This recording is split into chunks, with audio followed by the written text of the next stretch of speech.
Sibiri November kalo tile 15 sanba fila ni mugan ani duuru DMS TV tiɲɛna muso ani cɛ ani yantuma a y'o bisimila DMS TV sanfɛ foli an tan n'o b'an kanubaga n'a lamɛnbagaw bɛɛ lajɛlen Mali kɔnɔ ani Mali kɔ kan aw ka don kibaru ni o wagati selen sani an ka da se an ka bi kunnafonibaw ma ni ka olu da aw tulo kan an bɛ aw hakilina jigin k'aw bɛ se k'an dɛmɛ ni kunnafoniya ni kanni n'a carili ani ka hakilinaw di hakilina diyɔrɔ la wale kɔfɛ bi kunnafoniba minnu b'an bolo ni ka olu da aw tulo kan dɔw bɛ tali kɛ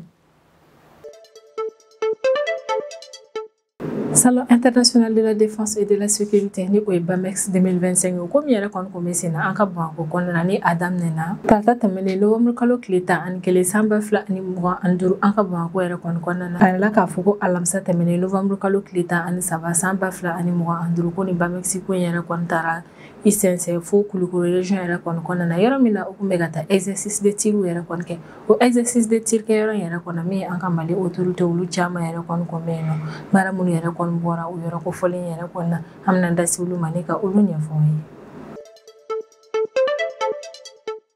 N bɛ wagati min na i n'a fɔ ko bi an ka Mali autorité olu kɛmɛ ne ka yira Mali jamana kɔnɔdenw bɛɛ lajɛlen na k'a fɔ ko Mali jamana kɔnɔdenw yɛrɛ kɔni ka jɔn na ko ye an ka Mali autorité yɛrɛ kɔni ka priorité ye o ko hukumu yɛrɛ de kɔni kɔnɔna la ko alamisa don novembre kalo tile 13 sanba fila ni mugan ani duuru bɛnkan sɛbɛn dɔ yɛrɛ kɔni tɛmɛna an ka jamana citerne bolilaw yɛrɛ kɔni an ka Mali autorité ni ɲɔgɔn cɛ la bɛnkan sɛbɛn min yɛrɛ kɔni kɔnɔna na min an ka Mali autorité olu kɔni bɛ jaabi dɔ kɛ ni ka ɲɛsin an ka Mali camion citerne bolilaw yɛrɛ kɔni ka laɲini dɔw ma min kun ye u ka jɔrɔnakobaw ye wagati tɛmɛnenw na.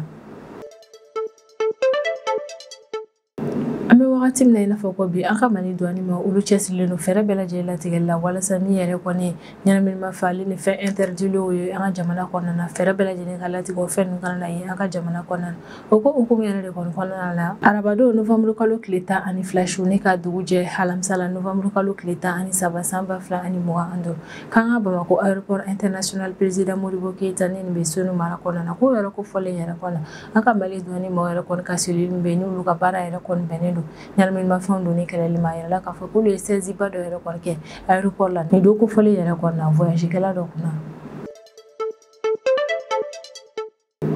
localité la ni nin yɔrɔ kofɔlen yɛrɛ kɔni bɛ Kajolo cercle de kɔnɔna n'a bɛ kɛrɛnkɛrɛnnenya la Sikaso région de kɔnɔna na a yirala k'a fɔ ko min yɛrɛ kɔni banbaci wale ma olu kɛmɛ ne ka t'u ka menaces yɛrɛ kɔni bonya ni yɔrɔ sigibaa man kan kosɛbɛ wale min yɛrɛ kɔni kɛra sababu ye ni sigibaa caman yɛrɛ kɔni bolila ni ka bɔ u sigiyɔrɔ yɛrɛ kɔnɔ o ko hukumu de kɔnɔna la min ye ni sigibaa maaw ye olu bɛ welemada kɛ ni ka ɲɛsin an ka Mali autorité yɛrɛ kɔni ma k'u b'a laɲini an ka Mali autorité yɛrɛ kɔni fɛ u ka fɛɛrɛ bɛɛ lajɛlen latigɛ min ye lakare u ka se ka sabati localité yɛrɛ kɔnɔna na.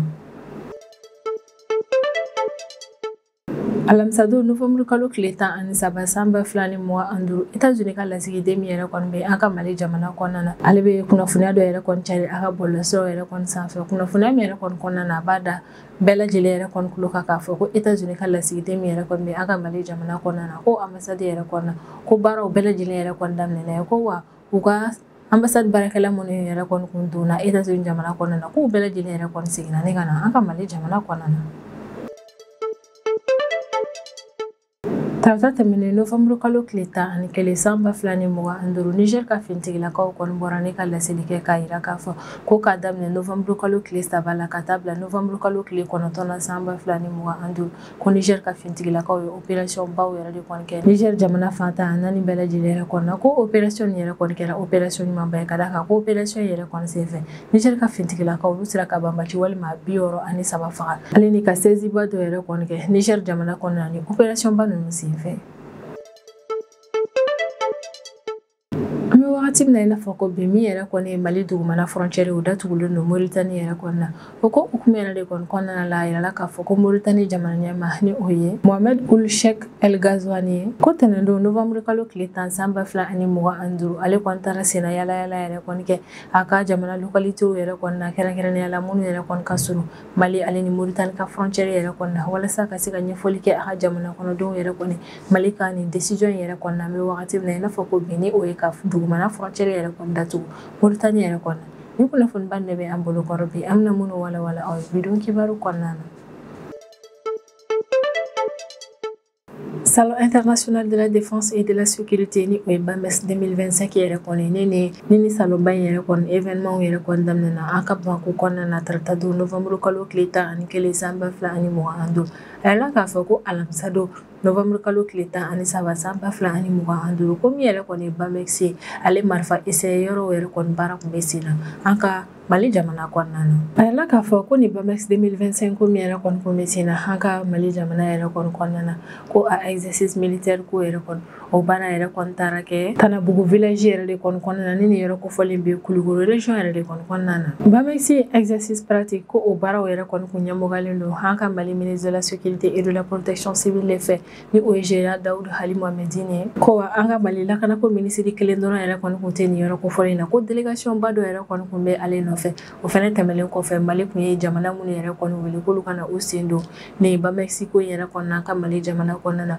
ko o jamana nin yɛrɛ kɔni ka représentant fɛnɛ kun bɛ exercice de tir yɔrɔ in na ko jamana minnu yɛrɛ kɔni ka représentant kun bɛ nin yɔrɔ kofɔlen yɛrɛ kɔni na o ye RDC ni o ye République démocratique du Congo ye Togo jamana Maroc AES jamana ni o ye Mali Burkina Faso ale Niger fo ka taa se Turquie yɛrɛ kɔni b'a yirala k'a fɔ ko ni jamanaba ninnu bɛɛ lajɛlen yɛrɛ kɔni kun ka représentant yɛrɛ kɔni kun bɛ an ka Mali jamana kɔnɔna na walasa ka se ka u sen don ni exercice pratique ko yɛrɛ kɔnɔna an ka jamana kɔnɔna na. Bamex comité de coordination président ni o ye Arun Saras ye ale y'a yira k'a fɔ ko kɛlɛkɛminɛn minnu yɛrɛ kɔnɔna na Turquie jamana maaw yɛrɛ kɔni fɛ ko o kɛlɛkɛminɛnw yɛrɛ kɔni essayé ko kun ye salon yɛrɛ kɔni étape ba dɔ ye. A y'a yira k'a fɔ k'olu kɔni y'a ŋaniya k'a fɔ yɛrɛ kɔni k'u nana ni maramafɛn dɔw yɛrɛ kɔni ka olu yɛrɛ kɔni yira Bamako kɔnɔna na yan nɔ ni o ye Mali faaba ye ko Turquie ka entreprise 15 ni diɲɛ yɛrɛ kɔni kɔnɔna na jɔyɔrɔba bɛ ni entreprise ba nin yɛrɛ kɔni bolo ka d'a kan u spécialisé don kosɛbɛ maramafɛn dilanw yɛrɛ kɔnɔna ko o entreprise 15 ninnu k'olu bɛɛ yɛrɛ kɔni kun bɛ an ka Mali jamana kɔnɔna na walasa ka se ka na u ka kɛlɛkɛminɛnw yɛrɛ kɔni cari diɲɛ mɔgɔ la k'u nana ni kɛlɛkɛminɛn yɛrɛ kɔni walasa Mali ale ni a kɛn bɛ ka jamana minnu invité n'olu nana u sen ni Bamex ko in na an ka Mali jamana kɔnɔna na olu bɛɛ lajɛlen ka se ka na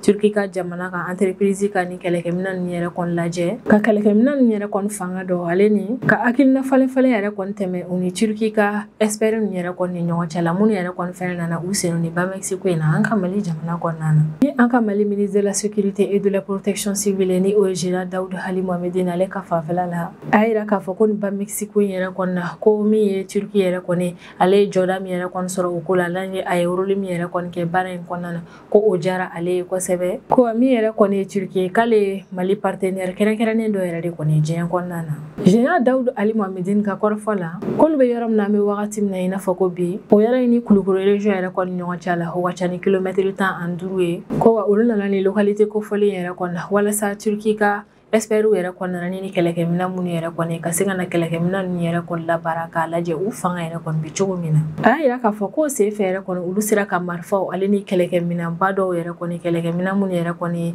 kɛlɛkɛminɛn kuraw ye minnu yɛrɛ kɔni sisan kɛlɛkɛminɛn dilannenw de ye ko wa o ko in yɛrɛ kɔni bɛɛ lajɛlen kɛra ni experts usines fo ka taa se marifa balidɔnnabaw yɛrɛ kɔni na ko ni wale in bɛɛ lajɛlen yɛrɛ kɔni sera ka kɛ ni o man yɛrɛ de kɔni ka jukɔrɔma dɔ an bɛ wagati min na i n'a fɔ o bi a y'a yira k'a fɔ ko Turquie ka maaw yɛrɛ kɔni nana ni kɛlɛkɛminɛn ɲumanba minnu yɛrɛ kɔni ko ka kɛlɛkɛminɛn ninnu yɛrɛ kɔni ye k'u to baara yɛrɛ kɔni na k'o kɛra sababu ye n'u ye kɛlɛkɛminɛn ninnu yɛrɛ kɔni fanga dɔn wa kɛlɛkɛminɛn ninnu jar'u ye fɛnɛ maa minnu fɛnɛ ye kɛlɛkɛminɛn ninnu yɛrɛ kɔni dilan u sɔnna ma k'a fɔ k'olu yɛrɛ kɔni fɛnɛ bɛ se baara la kosɛbɛ a ka kuma kɔnɔna na a bɛ sinsin a kan k'an bɛ wagati min na i n'a fɔ ko bi ko kɛlɛ min yɛrɛ kɔni bɛ Mali jamana kɔnɔna na ko kɛlɛ in yɛrɛ kɔni ko kɔnɔ ka don kosɛbɛ ka d'a kan kɛlɛ min yɛrɛ kɔni don i t'i ɲini jugu bɔ dɔn ɲɔgɔn na o yɛrɛ de kɔni na général Dawudu Hali Mohamedine ale bɛ hakilinajigi yɛrɛ kɔni kɛ ko Mali ale kɔni mago bɛ kɛlɛkɛminɛnw na kɛlɛkɛminɛn minnu yɛrɛ kɔni adaptelen yɛrɛ kɔni don ni ɲɔgɔnna kɛlɛ sugu la ko wa ko entreprise minnu yɛrɛ kɔni nana u sen ni Bamex ko in na an ka Mali jamana yɛrɛ kɔnɔna na ko entreprise bɛɛ lajɛlen y'a yira k'a fɔ k'u pɛrɛnnen don ni ka Mali yɛrɛ kɔni dɛmɛ a ka se k'a ka laɲini yɛrɛ kɔni sabati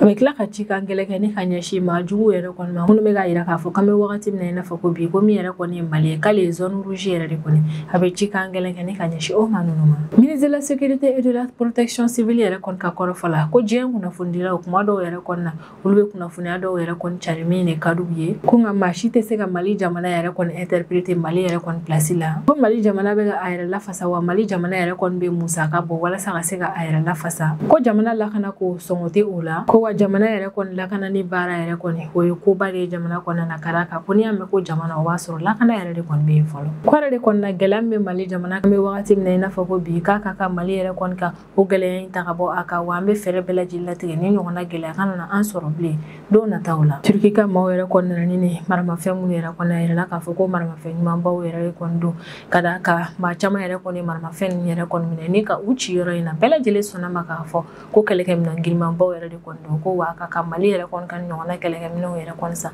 walasa jugu minnu yɛrɛ kɔni bɛ an ka jamana kɔnɔna na ka fɛɛrɛ latigɛ ni ka olu si latunu ka bɔ an ka Mali jamana kɔnɔna na.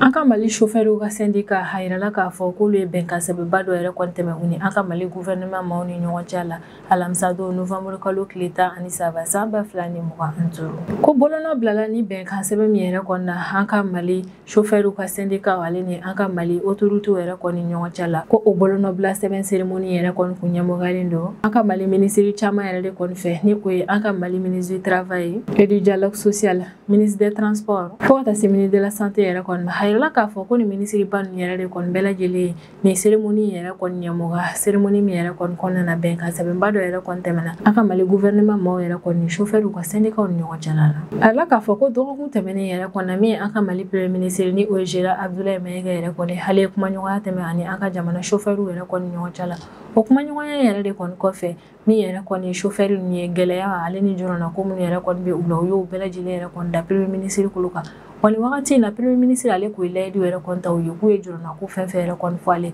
k'a b'a bɛɛ lajɛlen da a ministère bɛɛ lajɛlen kolo kan walasa u ka se ka baara k'a ko kan ka fɛɛrɛ latigɛ ka nin gɛlɛya ninnu ta ka bɔ maa nin yɛrɛ kɔni kan. Wa y'a ye k'a fɔ dɔgɔkun yɛrɛ kɔni kɔnɔna na ministre ninnu yɛrɛ kɔni ye chauffeur ka syndicat wele walasa ka se ka bɛnkan yɛrɛ kɔni tɛmɛ u ni ɲɔgɔn cɛla la chauffeur yɛrɛ kɔni ka nin gɛlɛya ko ninnu de la. A la k'a fɔ ko wagati tɛmɛnenw yɛrɛ kɔni na chauffeur yɛrɛ kɔni ka syndicat olu ye doléance 6 yɛrɛ de kɔni kɛ an ka Mali autorité yɛrɛ kɔni fɛ ko wa min yɛrɛ kɔni ministre ninnu ye u ni chauffeur yɛrɛ kɔni ka syndicat ka ɲɔgɔn ye yɛrɛ kɔni na u ye kumaɲɔgɔnya tɛmɛ u ni ɲɔgɔn cɛ la u sera ka ɲɔgɔn faamu nin ko nin yɛrɛ kɔni na fo kɛra sababu u nana bɛnkan yɛrɛ kɔni tɛmɛ u ni ɲɔgɔn cɛ la bɛnkan min yɛrɛ kɔni kɔnɔna na ni doléance 6 minnu yɛrɛ kɔni kun bɛ chauffeur yɛrɛ kɔni bolo o doléance nin bɛɛ lajɛlen dir'u ma. Chauffeur yɛrɛ kɔni ko ye nin doléance ba minnu yɛrɛ kɔni kɛ an ka Mali autorité yɛrɛ kɔni fɛ wagati tɛmɛnenw la a la k'a fɔ ko o doléance nin yɛrɛ kɔni kun bɛ tali kɛ u ka assurance maladie ko ta la ale ni chauffeur fɛn fɛn yɛrɛ kɔni bɛ yen nɔ ko kasara ye e yɛrɛ kɔni sɔrɔ k'o dabɔ bamaci wale ko yɛrɛ kɔni na ka fɛɛrɛ latigɛ ni ka dɛmɛ don o chauffeur nin yɛrɛ kɔni min yɛrɛ kɔni chauffeur olu kun ye ni laɲiniba nin yɛrɛ de kɔni kɛ an ka Mali autorité fɛ ni bɛnkan sɛbɛnba min yɛrɛ kɔni tɛmɛna gouvernement maaw yɛrɛ kɔni chauffeur yɛrɛ kɔni ɲɔgɔn cɛ la a yirala k'a fɔ ko bɛnkan sɛbɛn yɛrɛ kɔni kɔnɔna na fɛnba min yɛrɛ kɔni kun bɛ yen nɔ o kun bɛ tali kɛ ko ni kasaratɔ minnu yɛrɛ kɔni bɔra ni bamaci wale ko in yɛrɛ kɔni na min ye an ka Mali autorité k'u bɛ o man yɛrɛ kɔni jukɔrɔma don ni nafolo ye chauffeur yɛrɛ kɔni kun ka o jɔrɔna ko in yɛrɛ kɔni na ni o ye ko ni kasara yɛrɛ kɔni u sɔrɔ k'o dabɔ bamaci wale ko yɛrɛ kɔni na komi an ka Mali autorité y'u ka fɛn dɔ yɛrɛ kɔni kɛ ni ka ɲɛsin olu ma o ko yɛrɛ kɔni jaabi la min ye an ka Mali kɛnɛko ministre ni o ye colonel Assane Badialo Touré ale ye proposition ba dɔ yɛrɛ kɔni kɛ proposition ba min yɛrɛ kɔni kun ye ko chauffeur ale ni parantiw ni olu fɛn fɛn yɛrɛ kɔni ni yɛrɛ kɔni tora bamaci wale maaw ka binkani wale dɔ yɛrɛ kɔni na komi yɛrɛ kɔni ye o chauffeur ni o paranti ni yɛrɛ kɔni de olu bɛɛ lajɛlen bɛ fara jamana yɛrɛ kɔni ka pipiluw kan ko fɛnɛ tɛmɛlen kɔfɛ chauffeur ale n'u ka parantiw fɛn fɛn yɛrɛ kɔni mana na jogi bamaci wale ma ni yɛrɛ kɔni ka ni attaque ni yɛrɛ kɔni senfɛ ko chauffeur ni o paranti ni bɛɛ lajɛlen yɛrɛ kɔni ka kɛnɛyako musakaw bɛɛ lajɛlen yɛrɛ kɔni bɛ ta ANAM maaw fɛ ni o ye agence nationale d'assurance maladie ye ni o wale yɛrɛ kɔni bɛ kɛ sababu ni kana lafiyaba yɛrɛ de kɔni se chauffeur ni yɛrɛ kɔni ma ka d'a kan an bɛ wagati min na i n'a fɔ ko bi ko min yɛrɛ kɔni ye garantie ba ye o kɔni bɛ u bolo u ka baaraw kɔnɔna na o fɛnɛ tɛmɛlen kɔfɛ an ka Mali autorité o ye fɛɛrɛ bɛɛ lajɛlen yɛrɛ kɔni latigɛ walasa chauffeur ni yɛrɛ kɔni bɛ u ka baara kɛ condition min yɛrɛ kɔni kɔnɔna na ka yɛlɛma don o condition kɔnɔna na ale ni ka fɛɛrɛ latigɛ u ka logistique ko ka o fɛnɛ nɔgɔya u bolo kosɛbɛ ko chauffeur ka immatriculation ko yɛrɛ kɔni INPS ye ale ni AMO la ni o ye assurance maladie obligatoire ye fo ka taa se convention collective dɔ yɛrɛ kɔni sigilen ma sen kan min ye ministre du travail et de la fonction publique ye ale y'a yira k'a fɔ ko fɛɛrɛ dɔw yɛrɛ kɔni latigɛli bɛ sen na o ko yɛrɛ kɔni hukumu kɔnɔna la walasa ka se ka na ni ɲɛtaga yɛrɛ kɔni chauffeur ni yɛrɛ kɔni ka baaraw kɔnɔna na ministre du travail de la fonction publique ale ka kumaw yɛrɛ kɔni kɔnɔna na a y'a yira k'a fɔ ko don n'a nataw yɛrɛ kɔnɔna na ko atelier national dɔ yɛrɛ kɔnɔna na labɛn atelier national min yɛrɛ kɔnɔna na sigi convention collective ko in yɛrɛ de kɔni babu kan ko atelier national in yɛrɛ kɔnɔna ni recommandation fɛn fɛn yɛrɛ kɔni bɔra a ko yɛrɛ kɔni kan recommandation bɛɛ lajɛlen bɛ bila ka taa di an ka Mali autorité yɛrɛ kɔni ma a baara bɛ kɛ autorité minnu yɛrɛ kɔni ka baarakɛyɔrɔw la komi ye logistique ko problème yɛrɛ kɔni ni o ye kɛrɛnkɛrɛnnenya la camion minnu yɛrɛ kɔni jɔn bɛ Kati ale ni Mali jamana kɔnɔdenw ka conteneur minnu yɛrɛ kɔni fɛnɛ jɔlen yɛrɛ kɔni be an ka sous-région port caman yɛrɛ kɔni na min ministère transport yɛrɛ kɔni ale be walawalali yɛrɛ kɔni fɔ chauffeur ni yɛrɛ kɔni o ko la wa a be hakilisigi kuma yɛrɛ kɔni fɔ u ye k'a yira k'a fɔ k'an be wagati min na i n'a fɔ ko bi ko mesure dɔw yɛrɛ kɔni tara o ko yɛrɛ kɔni na ka ban ministère transport ka kuma kɔnɔna na a be tila ka sisiya ka fɛnɛ k'an be wagati min na i n'a fɔ ko bi ko mission dɔw yɛrɛ kɔni fɛnɛ bɛna labɛn ni ka olu bila ka taa port ninnu na walasa an ka jamana kɔnɔdenw ka conteneur minnu yɛrɛ kɔni bloqué bɛ ni port ninnu yɛrɛ kɔni na ka fɛɛrɛ latigɛ port ninnu yɛrɛ kɔni bloqué ka bɔ u ka se ka don jamana kɔnɔna na teliya la ni bɛnkan sɛbɛnba min yɛrɛ kɔni tɛmɛna an ka Mali gouvernement ma o yɛrɛ kɔni ni chauffeur yɛrɛ kɔni ɲɔgɔn cɛ la o bɛnkan sɛbɛn yɛrɛ kɔni b'a yira k'a fɔ ko min an ka Mali autorité olu be fɛɛrɛ bɛɛ lajɛlen yɛrɛ kɔni latigɛ jɔrɔna ko fɛn fɛn yɛrɛ kɔni mana kɛ Mali jamana kɔnɔdenw yɛrɛ kɔni kan ka fɛɛrɛ bɛɛ lajɛlen latigɛ ni ka o jɔrɔna ko nin wuli ka bɔ u kan i n'a fɔ furancɛ fanga ɲɛmaa y'a fɔ cogo min ko jamana kɔnɔdenw yɛrɛ kɔni ka jɔrɔna ko wulili ni ka bɔ u kan k'o ye ale ka priorité ye an kɔni be wagati min na i n'a fɔ ko bi ni bɛnkan sɛbɛn min yɛrɛ kɔni tɛmɛna gouvernement ale ni chauffeur yɛrɛ kɔni ɲɔgɔn cɛ la o jara Mali jamana kɔnɔdenw bɛɛ lajɛlen yɛrɛ kɔni caman yɛrɛ kɔni foliba kɛ ni ka ɲɛsin an ka Mali gouvernement ma u kɔni décision yɛrɛ kɔni na ka da kan ko chauffeur yɛrɛ kɔni a ka kan ni u kɔni ne tora banbaci wale ma ka binkani wale ni yɛrɛ kɔni na ni o yɛrɛ kɔni kɛra u den minnu yɛrɛ kɔni bɛ tu nɔ olu ka fara jamana ka pipilu yɛrɛ kɔni kan ko n'u yɛrɛ kɔni kɛra maa min yɛrɛ kɔni hakili bɛ sigi u ka baara kɔnɔna na sisan an bɛ tɛmɛ n'an ka jamana kɔfɛ kibaruyaw ye o kɔnɔna na an bɛ taa Niger jamana kɔnɔna na Taratado novembre kalo tile 11 san 2025 sufɛ min ye Niger ka fintigilakaw yɛrɛ kɔni olu ye laseli yɛrɛ kɔni kɛ ko novembre kalo tile 3 ale novembre kalo tile 9 ni ɲɔgɔn cɛla yɛrɛ kɔni na ko min ye Niger fintigilakaw k'olu ye opération caman yɛrɛ kɔni kɛ Niger fanta a 4 bɛɛ lajɛlen yɛrɛ kɔni na opération min yɛrɛ kɔni kɛra sebayabaw bolo kala ka ko opération ninnu senfɛ Niger ka fintigilakaw k'olu sera ka banbaci wale maa 63 bɔnɛ ani na an'u sera ka u bolo da maa 65 ka maa 65 minnu yɛrɛ kɔni na komi yɛrɛ kɔni maa fagalaw y'olu b'o la dɔw kun ye banbaci wale maaw complice dɔw fɛnɛ banbaci wale maa dɔw ye wale min yɛrɛ kɔni kɛra sababu ye ni bɛɛ lajɛlen y'a faamu k'a fɔ ko min yɛrɛ kɔni Niger fintigilakaw k'u cɛsirilen don fɛɛrɛ bɛɛ lajɛlen latigɛ la an bɛ wagati min na i n'a fɔ ko bi walasa ka se ka banbaci wale maa ninnu si latunu ka bɔ u ka jamana kɔnɔna na Niger ka fintigilakaw yɛrɛ kɔni ka kɔrɔfɔla ko banbaci wale maa 63 yɛrɛ kɔni fagalen kɔfɛ ale ni maa 65 fɛnɛ minɛlen yɛrɛ kɔni kɔfɛ komi Niger ka fintigilakaw k'u ye saisie baw yɛrɛ kɔni kɛ u ka opération ninnu kɔnɔna na u sera k'u bolo da fɛn minnu yɛrɛ kɔni ka opération ninnu senfɛ olu de ye marifaden 7 chargeur 18 cartouche ba 10,9 dynamite kala ba 1,114 furakuntan ba 88,770 fo ka taa se carburant litiri ba 3,693 yɛrɛ de kɔni ma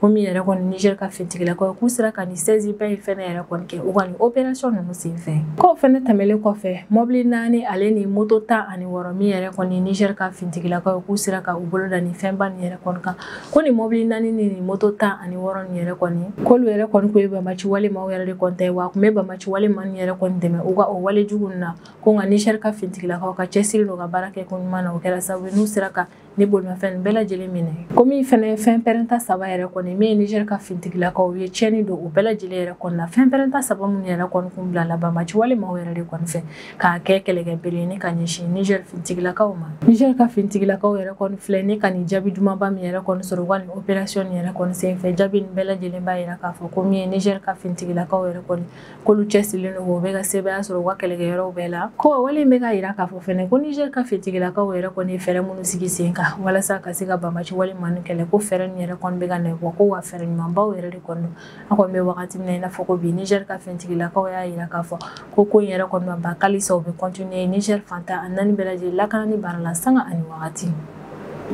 walasa ka dan sigi an ka bidon kibaru la an bɛ taa Moritani jamana kɔnɔna na an bɛ wagati min na i n'a fɔ ko bi min yɛrɛ kɔni ye Mali jamana ye ni o cɛsirimɛ banbaci wale maaw yɛrɛ kɔni kɛlɛ la min yɛrɛ kɔni ye Mali jamana ye ale bɛ ka bisigiya a kɛrɛfɛ jamana Moritani yɛrɛ kɔni na k'a fɔ k'o bɛ ka banbaci wale maa dɔw yɛrɛ kɔni juguma don o ko hukumu yɛrɛ de kɔni kɔnɔna na octobre kalo tile 27 tɛmɛnen san 2025 Mali jamana kɔni décision ta ni ka a ka dugumana frontière yɛrɛ kɔni datugu Moritani na Mali yɛrɛ kɔni kɛlen ni k'a ka frontière yɛrɛ kɔni datugu Moritani na o kɛra sababu ni kana ni tiɲɛni caman yɛrɛ kɔni Moritani jamana kɔnɔna na kɛrɛnkɛrɛnnenya la bagan maralaw yɛrɛ kɔni ka yɔrɔ la ka d'a kan min ye Moritani yɛrɛ kɔni ka baganw ye olu caman de bɛ na an ka Mali jamana kɔnɔna na ka se ka dumuni ale ni ji yɛrɛ kɔni min o yɛrɛ de kɔni na min ye Moritani jamana ɲɛmaa ye ni o ye Mohamed Ould Ghazouani yɛrɛ kɔni ale kɔni bɛ ka taa visite yɛrɛ kɔni kɛ a ka jamana localité caman yɛrɛ kɔni na kɛrɛnkɛrɛnnenya la localité minnu yɛrɛ kɔni ni Mali ka frontière yɛrɛ kɔni ka surun ɲɔgɔn na kosɛbɛ walasa Mali yɛrɛ kɔni bɛ situation min na an bɛ wagati min na i n'a fɔ ko bi k'o ɲɛfɔ a ka jamana kɔnɔdenw ka se ka faamuyali yɛrɛ kɔni sɔrɔ a la kun min na Mali ale kɔni a ka frontière datugu Moritani na Moritani jamana ɲɛmaa ka kɔrɔfɔ la k'an bɛ wagati min na i n'a fɔ ko bi ko Mali jamana yɛrɛ kɔni bɛ kɛlɛ la ko wa bɛɛ lajɛlen ka da o ko in na fɛnɛ ko mɔgɔ sigiɲɔgɔn wagati min bɛn yɛrɛ kɔni kun bɛ a ka jamana yɛrɛ kɔni kɔnɔna na a kun bɛ traitement min yɛrɛ kɔni k'i la k'i man kan tɛ ka i sigi n'a ye k'a fɔ ko ni kɛlɛ yɛrɛ kɔni nana fɛ yen nɔ k'a b'o traitement kelen yɛrɛ kɔni k'i la ka d'a kan ko ninnu fila yɛrɛ kɔni tɛ taa ni ɲɔgɔn ye ko kɛlɛ o ye gɛlɛya yɛrɛ de kɔni o de la ni kɛlɛ nana jamana yɛrɛ kɔni kɔnɔna na a kun bɛ traitement min yɛrɛ kɔni kɛ ni ka ɲɛsin a sigiɲɔgɔn ma a ka gɛlɛn fɛnɛ a ko kelen kɛ ko b'a sigiɲɔgɔn jamanaw fɛnɛ kan o faamuya min ye Mohamed Ould Ghazouani yɛrɛ kɔni ale ye a ka ni visite nin bɛɛ lajɛlen yɛrɛ kɔni daminɛ tɛnɛndon novembre kalo tile 10 de san 2025 visite min yɛrɛ kɔni kɔnɔna na a bɛ kuma caman fɔ ni ka ɲɛsin a ka jamana kɔnɔdenw ma a ka kumaw yɛrɛ kɔni kɔnɔna na a bɛ sinsin a kan kosɛbɛ ko badenyaja yɛrɛ de kɔni bɛ Mali ale ni Moritani ni ɲɔgɔn cɛla la k'an bɛ wagati min na i n'a fɔ ko bi ko kɛlɛ min yɛrɛ kɔni bɛ Mali jamana yɛrɛ kɔni kɔnɔna na ko kɛlɛko in yɛrɛ kɔni na kɔlɔlɔ min yɛrɛ kɔni bɛ ka bɔ o la k'olu ɲɛ bɛ o dɔw yɛrɛ kɔni na u fɛ yen nɔ fɛnɛ ko nka o n'a ta o ta yɛrɛ kɔni min ye olu Moritani jamana olu tɛ se ka ban ma cogoya si la k'a fɔ ko Mali yɛrɛ kɔni olu baden jamana dɔ ye ko wa ko sɛbɛ parce que Mali yɛrɛ kɔni bɛ kɛlɛ la ko kɔrɔ ko olu Moritani yɛrɛ kɔni bɛ ɲina k'a fɔ ko kabini wagati tɛmɛnenw yɛrɛ kɔni na ko Mali ale ni Moritani ko tin de bɛ u ni ɲɔgɔn cɛ la ko Mali jamana yɛrɛ kɔni ka kɛlɛ ko man kan tɛ ka kɛ sababu ye yɛrɛ kɔni ko Moritani jamana kɔnɔdenw bɛ ɲina nin ko in kɔ cogoya si la ko min ye Mali jamana yɛrɛ kɔni ale bɛ to Moritani baden jamana dɔ ye ko wa olu Moritani jamana kɔnɔdenw olu se ye fɛn fɛn walasa ka se ka Mali jamana yɛrɛ kɔni dɛmɛ a ka kan olu k'o bɛɛ lajɛlen kɛ ko wa Mali bɛ to ka ko minnu yɛrɛ kɔni kɛ ni ka ɲɛsin Moritani yɛrɛ kɔni ma ko min ye Moritani jamana ye a ka kan ale k'i muɲu o ko yɛrɛ kɔni kɔrɔ ka d'a kan Mali bɛ ka ko minnu yɛrɛ kɔni kɛ ni ka ɲɛsin Moritani yɛrɛ kɔni ma a caman na o da yɛrɛ kɔni bɛ bɔ Mali ka jamana situation ko yɛrɛ de kɔni an bɛ wagati min na i n'a fɔ ko bi ni o ye ko Mali yɛrɛ kɔni bɛ kɛlɛ de la ko olu Moritani jamana a ka kan olu ka fɛɛrɛ bɛɛ lajɛlen latigɛ ka to ka Mali yɛrɛ kɔni ka kokɛtaw yɛrɛ kɔni faamuya kosɛbɛ ko sigiɲɔgɔnya yɛrɛ kɔni o bɛ jamana sigicogo yɛrɛ de kɔni bolo wa maa si tɛ se ka o ko yɛrɛ kɔni fali ko crise bɛ na wa crise bɛ tila ka ban fɛnɛ k'a man kan tɛ cogoya si la yɛrɛ kɔni olu Moritani jamana kɔnɔdenw olu ka ɲina k'a fɔ ko wagati tɛmɛnenw yɛrɛ kɔni na min ye Mali ye ni o ye olu baden jamana dɔ o tun bɛ min yɛrɛ kɔni kɛ olu ye ko wagati min bɛn yɛrɛ kɔni tun bɛ Mali fɛ yen nɔ Mali jamana yɛrɛ kɔni tun bɛ ko caman kɛ ni ka ɲɛsin Moritani ma ko Mali furadama yɛrɛ kɔni a bɛ Moritani jamana yɛrɛ kɔni terete cogo ɲuman yɛrɛ kɔni na a bɛ teriya jɛ ale ni ko ɲumanbaw yɛrɛ de kɔni kɛ ni ka ɲɛsin Moritani ma o yɛrɛ de kɔni a man kan tɛ cogoya si la Moritani jamana kɔnɔdenw ka ɲina o ko in kɔ ko crise min bɛ sen na Mali jamana yɛrɛ kɔni kɔnɔna na ko ɲani crise in yɛrɛ kɔni cɛ Moritani jamana kɔnɔden si kelen yɛrɛ kɔni tɛ se k'a fɔ ko Mali jamana yɛrɛ kɔni walijugu ta ka ɲɛsin ma ko walima i jɔrɔla Mali jamana yɛrɛ kɔni kɔnɔna na ko ɲani ni crise in cɛ Moritani jamana kɔnɔden si yɛrɛ kɔni tɛ se k'a fɔ ko o de la ka k'a la Mali jamana kɔnɔna na ko yɛrɛ de kɔni min ye olu Moritani ma olu jigi dalen don a kan k'a fɔ ko ni crise min yɛrɛ kɔni bɛ Mali jamana kɔnɔna na k'a bɛ ba la tɛmɛ ko don min yɛrɛ kɔni bɛ tɛmɛ Moritani jamana ɲɛmaa yɛrɛ kɔni ka kumaw yɛrɛ kɔni kɔnɔna na a bɛ kangaridaba kɛ ni ka ɲɛsin maa dɔw yɛrɛ kɔni ma ka d'a kan ko ni ko yɛrɛ kɔni kɛra dɔrɔn olu bɛ miirina juguw yɛrɛ de kɔni minɛ a bɛ kangarida kɛ u ye u ka o ko ninnu na a y'a yira k'a fɔ k'an bɛ wagati min na i n'a fɔ ko bi k'olu Moritani jamana a ka kan olu ka Mali yɛrɛ kɔni faamuya kosɛbɛ ko mɔgɔ sigiɲɔgɔn jamana yɛrɛ kɔni tɛ se k'a fɔ k'a b'a ka jamana wuli ka bɔ yen nɔ ka taa n'a ye yɔrɔ wɛrɛ la ko crise bɛ na wa crise bɛ taa nka min yɛrɛ kɔni ye jamanaw ye o bɛɛ lajɛlen bɛ to yen nɔ la ko Mali jamana kɔnɔdenw k'u furadamaw ye Moritani jamana kɔnɔdenw yɛrɛ kɔni terete ni teriya hali ni bonya yɛrɛ de kɔni ko wa a ka kan Mali yɛrɛ kɔni bɛ nin wagati gɛlɛn min yɛrɛ kɔni kɔnɔna na min ye Moritani jamana ye o ka se ka Mali yɛrɛ kɔni faamuya kosɛbɛ ni ne bɛ dan sigi an ka bidon kibaru la an b'an kanubaga n'a lamɛnbagaw bɛɛ lajɛlen fo Mali kɔnɔ ani Mali kɔ kan an bɛ hakilina jigin k'aw bɛ se k'an dɛmɛ ni kunnafoni kan n'a carili ani k'aw hakilinaw di hakilina jɔyɔrɔ la wale kɔfɛ an b'a fɔ yan na ko aw k'an bɛn a ɲɔgɔnna wɛrɛ ma